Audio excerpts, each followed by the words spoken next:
Tuseme juu ya unyenyekevu, tuseme tu juu ya wale wanaoongozwa, lakini tunasema pia juu ya wale wanaoongoza.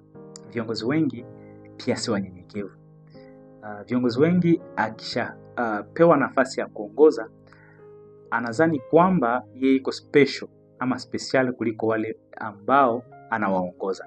Lakini kumbuka kwamba katika wale tunawaongoza, katika wale unawaongoza, kuna watu wako na elimu kuliko. Kuna watu walisoma kuliko. Kuna watu wako na ujuzi kuliko.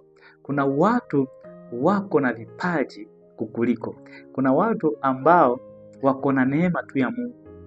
Lakini Mungu aliona ni vema wewe usimame useme kwa hiyo wakati. Yaani ni wakati wa Mungu, Mungu alikupa nafasi usimame hiyo nafasi kuongoza watu. Na unaposimama kuwaongoza, usiwadharau, usiwaonee. Usioneshe kwamba wewe uko juu ya yote. Ndio maana tukienda katika mafunzo ya uongozi, katika misingi ya uongozi wa Kristo, utakuta kwamba mwalimu anasema kwamba kuna aina mbili ya uongozi. Uongozi wa ushawishi na uongozi wa msimamo ama position.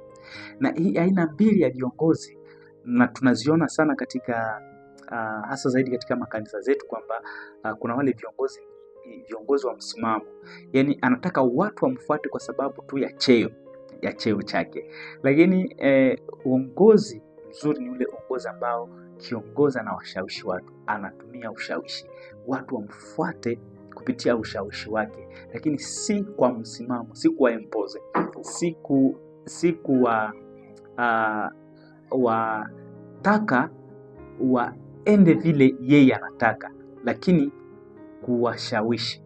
Na hii ni jambo nzuri sana katika uongozi. Lakini tunapokamata nafasi ya kuwa kiongozi, labda kiongozi wa kwaya, labda kiongozi wa department fulani, labda kiongozi wa mama ama kiongozi yoyote anayesimamia labda tawi fulani, anaposimama hiyo sehemu, jua kwamba wewe tu umepewa neema ya kusimama hapo. Kwa sababu kuna mwingine anaweza kufanya bora kuliko wewe ambaye iko pale pembeni. Kuna watu wako na ujuzi, kuna watu wako na elimu, kuna watu ambao wanajua kuliko, ambao wanakaa pale wanakusikiliza tu kwa sababu wewe ni kiongozi. Wanakusikiliza tu kwa sababu wewe uwaelekeze kwa hiyo muda. Kwa hiyo wape watu nafasi, washirikishe mawazo yao, wape watu nafasi, walete maoni yao, wape watu nafasi, uwasikilize nini wanachotaka. Lakini kumbuka katika hii uongozi kuna aina ya watu katika utakutana nao katika kuongoza kwako. Katika ile kundi unaongoza ama ile kamati ama ile kikundi unaongoza, kuna aina karibuni 3 za watu ambao utakutana nao. Katika zile aina, kuna aina ya kwanza ni aina ya watu ambao hawachangii chochote. Ni watu ambao wako kimya, hawezi kusema chochote.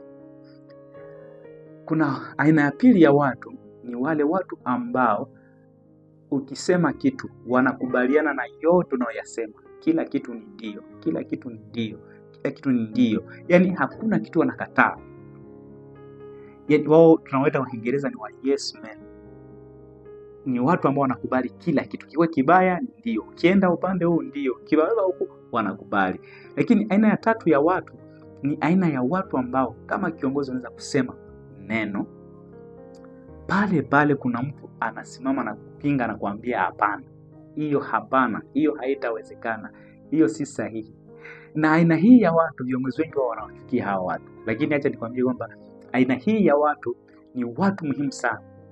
Lakini wanahitaji muda, uwafasirie, uwaambie umuhimu wa kile kitu ambacho unataka ukifanya.